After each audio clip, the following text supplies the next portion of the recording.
사실 대학원생, 아까 저 대학원생도 말씀하셨지만 대학원생의 날이라는 이 행사의 성격이 뭘까 좀 궁금했었습니다. 근데 오늘 대학원장님 말씀 듣고 보니까 약간 힐링 캠프에 가까운 게 아닌가 하는 생각이 들어서 제가 드릴 말씀도 거기서 크게 다르지는 않을 것 같다. 좀 지친 심신을 이제 달래보는 시간이 될 수 있으면 좋겠습니다. 그리고 혹시 저 강연과 공연의 차이점을 아시나요? 그 같이 무대가 있고 객석이 있는데 강연은 자리가 뒤에서부터 차고 공연은 앞에서부터 찬다고 합니다. 오늘은 확실히 이거는 강연이라는 거는 확실할 것 같고요. 그 다음에 오늘 행사에 관련된 메일을 받고서 제가 제일 놀랐던 부분은 그 이제 행사 진행에 관한 설명이 있었는데 비디오를 먼저 상영한다고 되어 있었습니다. 비디오 상영 시작 시간이 11시 16분으로 되어 있었습니다. 이제 거꾸로 역산을 해가지고 비디오의 길이만큼 상영하고 나면 11시 반이 되도록 하겠죠. 아, 이렇게까지 시간에 신경을 쓰시는구나라는 거를 제가 보고 굉장히 감동을 받았는데, 문제는 제 강연이 언제 끝날지 몰라서 그 모든 노력이 다 허사가 되지 않을까 좀 걱정스럽습니다. 그 3대 거짓말이라고 하죠. 흔히 장사하시는 분들이 뭐 믿지고 판다라고 하는 거 등등 몇 가지가 있습니다. 제 생각엔 4대 거짓말로 하나 들어가야 될 게 교수가 마이크를 붙잡고 제 시간을 끝내겠다라고 하는 게 아닐까 싶습니다. 그래서 오늘 이제 네 번째 거짓말을 함께 목도하시면서, 현장을 목도하시면서 시작을 해보겠습니다. 힐링 캠프의 첫 번째 시작은 이렇게 됩니다. 제가 박사 과정을 좀 기가 막히시죠? 제가 박사 과정을 시작하던 시점에 오리엔테이션에서 저희 학교의 선생님들께서, 여러 선생님들께서 해주셨던 말씀입니다. 대학원 생활은 내 인생에서 가장 좋은 시기 중에 하나였다라고 말씀을 하셨습니다. 예, 아무 말씀을 드리지 않고서도 이런 반응이 나올 수 있다는 건 참 안타깝습니다만, 당시에는 저도 그랬습니다. 아, 이분들 도대체 교수의 삶이란 어떻길래 대학원생 시절이 좋다고 할까, 두려움이 느껴지기 시작하는 거죠. 지금 와서 감히 말씀드리자면은 정말 맞는 말씀이었구나라고 다시 한번 말씀을 드리고 싶습니다. 그 내용을 천천히 한번 이제 따라가 보도록 하겠고요. 간단하게 제 소개 먼저 백그라운드를 말씀을 드리자면은 처음에 제가 시작을 전기공학으로 했었습니다. 아까 교학부장님께서 말씀해 주셨습니다만 석사까지 전기공학을 마쳤었고요. 근데 문제는 제가 어릴 적부터 음악에 좀 미련이 많이 있었습니다. 중학교, 고등학교 때부터 이제 밴드를 하고 기타랑 베이스 기타를 치고 그러다 보니까 이제 그거에 미련을 버리기가 쉽지가 않더라고요. 예, 한 10년쯤 된 사진인데 저 당시에는 저게 제일 짧은 머리였습니다. 그래서 그 미련을 못 버리고 결국에는 이제 석사 박사 과정을 다시 시작을 하게 됩니다. 석사를 이제 미디어 아트로 되어 있는데 사실은 미디어 아트를 했다기보다는 음악을 하고 싶어서 음악에 관련된 제가 원하는 연구에 관련된 교수님이 계시는 곳을 가다 보니까 미디어 아트를 하는 곳을 가게 되었습니다. 그래서 박사 과정은 결국 음대에서 마치게 되었고요. 이제 굉장히 재미있을 것 같지만 중요한 거는 이 과정을 모두 소화하는 데 17년이 걸렸다는 사실입니다. 누구도 좋아할 수 없는 일이죠. 특히 저희 부모님을 생각하면 아직도 가슴이 많이 아픕니다. 또 고민되죠. 제 자식은 또 어떻게 키워야 될까, 여러 가지로 생각이 많습니다. 자, 어쨌든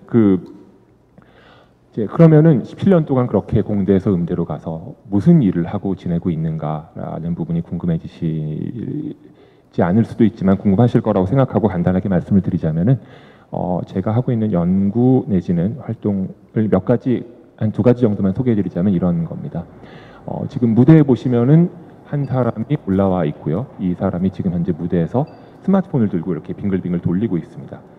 그러면은 이 사람이 돌리는 방향이 저 뒤에 화면에 표시가 되죠. 이제 계속 이것만 보면 지루하니까 조금 넘겨보자면은 두 번째 사람이 등장을 합니다. 이제 이 두 번째 연주자가 등장을 하면서, 참고로 접니다. 등장을 하면서 어떤 일이 일어나냐면은 서로 이제 스마트폰을 가지고 상대방을 가리키게 되죠. 그러면은 예를 들어 첫 번째 연주자가 두 번째 연주자를 가리킬 때 특별한 소리가 나게 됩니다. 이제 음악을 만드는데 좀 이상한 방식으로 음악을 만드는 셈이 되겠죠. 조금 더 시간이 지나 보면 세 번째 연주자가 등장을 하고 그렇게 되면은 그 더 다양한 조합의 소리가 나오게 될 것입니다. 혹시 고등학교 시절에 수학 시간에 순열 조합을 하셨던 기억을 되살리신다면은 이게 P하고 3의 하여튼 그렇습니다. 네, 아시죠? 뭐 굳이 이제 네 번째 연주자까지 등장을 하면은 그 상당히 복잡한 조합이 이루어집니다. 그러니까 스마트폰을 이용해서 음악을 만드는데 서로 다른 사람을 가리키는 동작을 가지고 음악을 만들게 되는 거죠. 이런 류의 활동을 예술이라고 할 수 있을지 혹은 공학이라고 할 수 있을지 저도 잘 모르겠습니다. 그 중간에 어디엔가 있는 일일 것 같고 이게 실질적으로 쓸모 있는 일인가 그건 더 잘 모르겠습니다. 그 큰 도움이 안 될 수도 있겠죠. 하지만 제가 믿는 거는 어찌 보면 의미 없을 것 같은 이런 행동들이 쌓이고 이런 연구들이 쌓여와서 결국은 오늘의 예술과 공학이 있지 않을까라고 생각을 합니다.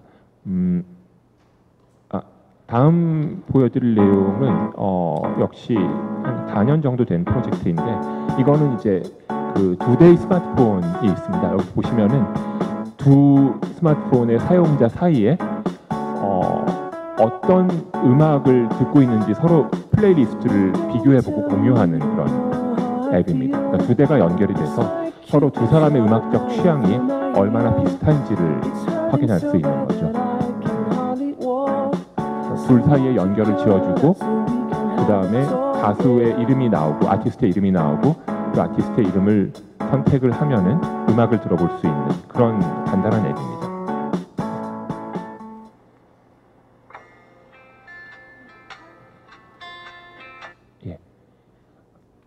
시간 관계상 비디오는 이 두 가지만 플레이를 하고요. 그래서 정리하자면은 그렇습니다. 그 제가 관심이 있고 하고 싶은 하고 있는 연구는 사람들이 어떻게 음악을 만들고 어떻게 음악을 즐기는가 또는 음악의 범주를 넘어서 영상과 함께 엮이는 멀티미디어 컨텐츠를 어떻게 구현하는가라는 것이라고 말씀을 드릴 수가 있겠고요.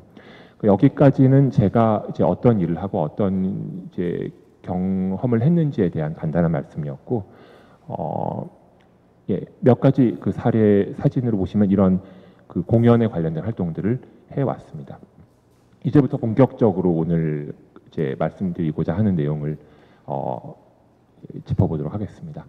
제목이 융합에 대한 얘기로 되어 있습니다. 공학하고 음악이 합쳐지면 융합이 되는가라는 말씀을 드리려고 하는데 오늘 주제를 한마디로 말씀드리자면은 그러니까 결론만 지금 만약에 여러분들이 꼭 나가셔야 된다고 하면은 요것만 듣고 나가시면 될 것 같습니다. 그 융합이라는 건 제 생각에는 그 봉황과 같다고 생각합니다. 실존하지 않는다는 뜻이죠.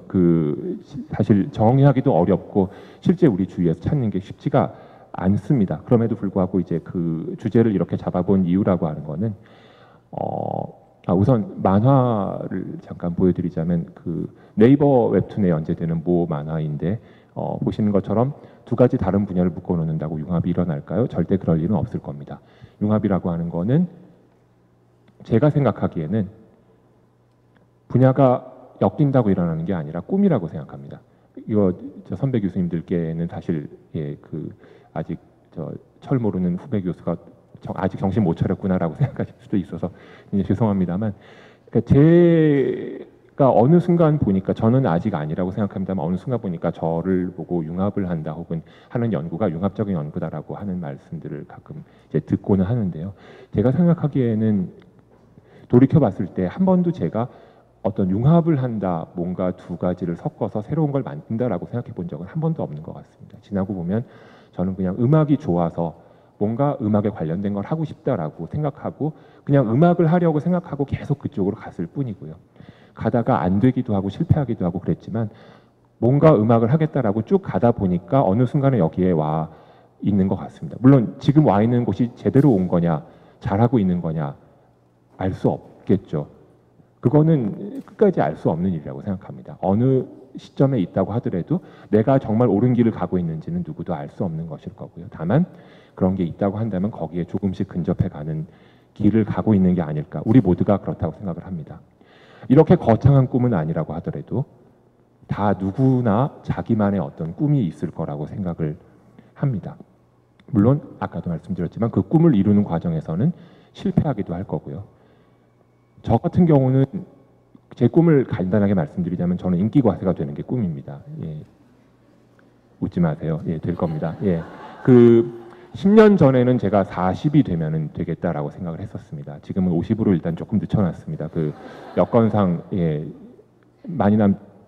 아직 조금 남았는데 그래도 예, 그 쉽지 않아서 약간 늦춰놨는데 그래도 언젠가는 될 겁니다. 근데 물론 이제 힘든 건 알죠. 그 제일 괴로운 부분은 제 생각에는 재능의 열정을 따라가지 못하면 제일 괴롭습니다. 그러니까 그 사실을 깨닫는 순간이 이제 진정한 나 자신과 마주치는 순간이죠. 저는 뭔가를 하고 싶은데 냉정하게 봤을 때 그 능력이 저에게 부족하다는 사실을 깨닫는 순간입니다. 물론 그 능력을 채우기 위해서도 노력할 수도 있고 여러 가지 그 이후부터는 다른 일들이 일어날 수 있겠지만 항상 모든 걸 원하는 걸 이룰 수는 없고요. 내가 원하는 거를 찾아가고 그 과정에서 실패하기도 하고 그럴 겁니다. 그 코난 오브라이언이라고 하는 코미디언이 있습니다. 미국 코미디언인데 이 사람이 2011년에 다트머스 대학에서 그 졸업생들에게 축사를 할 때 이런 얘기를 했습니다. 당신을 죽이지 않는 것은 뭐든지 당신을 더 강하게 만든다라는 말이 있는데 이 사람의 얘기는 그 말은 맞는 말인데 중요한 거는 거의 죽을 만큼 고생을 한다라는 얘기를 했습니다. 힘듭니다. 그러니까 대학원에서 꿈을 쫓아서 뭐를 한다는 건 굉장히 힘든 일이고요. 대학원뿐 아니라 언제든지 내가 가지고 있는 꿈을 쫓아가는 거는 굉장히 어려운 일일 겁니다. 모든 게 다 이루어지지 않을 거고요. 실패할 겁니다. 그렇지만 제가 지나고 나서 깨달은 거는 대학원이 우리 인생에 있어서 꿈을 찾을 수 있고 그 꿈을 이룰 수 있는 가장 좋은 곳이라는 점에는 변함이 없는 것 같습니다. 실감이 안 나시겠죠? 하지만 분명히 그렇습니다. 예. 조금 지나고 보면은 아마 그렇게 다들 느끼시게 될 겁니다. 대학원장님께서 여러분들 고생한다고 말씀하셨지만 그 고생 속에는 제가 믿기로는 분명히 내가 원하는 걸 찾아서 노력하고 실패하면서 거기에서 배우고 그런 과정들이 숨어 있을 거라고 믿고 싶습니다. 그리고 융합이라고 하는 거는 사실 세상에 어찌 보면 융합이 아닌 것들이 없을 겁니다. 지금 우리가 이미 셋업되어 있고 이미 잘 갖춰져 있고 체계가 갖춰진 모든 학문들이 언젠가는 분명히 서로 다른 학문들 간의 결합이었을 것이고 융합이었을 거라고 생각을 하거든요. 결국 융합이라고 하는 거는 제가 봤을 때는 이제 부족한 소견으로 봤을 때는 우리가 원하는 꿈을 이뤄가는 과정이라고 생각을 합니다. 내가 뭔가 원하는 게 있으면 그거를 이뤄가는 과정에서 다른 것들을 배우고 그것을 내 것으로 만들고 그것이 융합이 아닐까라고 생각을 합니다.